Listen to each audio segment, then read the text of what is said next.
still though, I can't afford to go to the country club. I told my wife, I said, I'm gonna be at home and I'll wait for you in the hotel. Have fun. Right. So we can sacrifice for things that we want, things that feel good.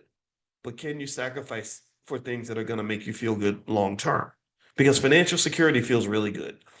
It feels really good to know that if you lose your job, you're going to be okay. It feels really good to know you can move through the world without money constantly blocking you from everything that you want, right? It feels really good to know that your children need something from you and you can just write a check or send a cash app. That feels really good. So the sacrifice doesn't feel bad. It's just a temporary discomfort that leads to you feeling good very long term. Like when I was in college and I studied all the time, and that was my first investment was education because I was in that mindset of like, oh, my goal is to get a good job, no, right?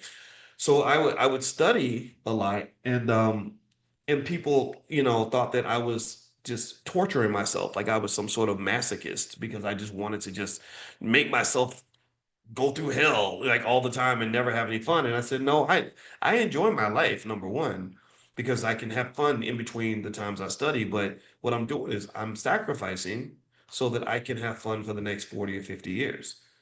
And the plan worked.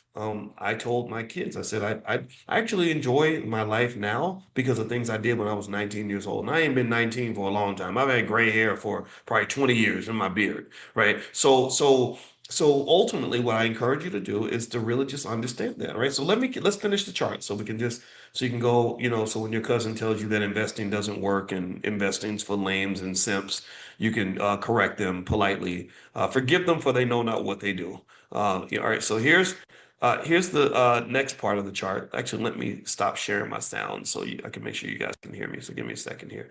All right, so let's look and see what happens if you choose to sacrifice at a very low level. This is admittedly a low level. Oh, hold on, wait, I lost my buttons.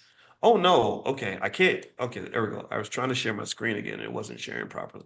All right, so here we go. So let's see what happens if you make the sacrifice for 10 years.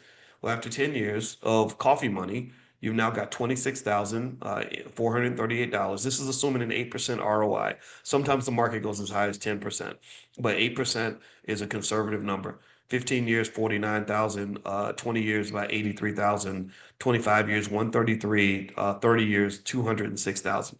So a person of any income level can become wealthy within one generation.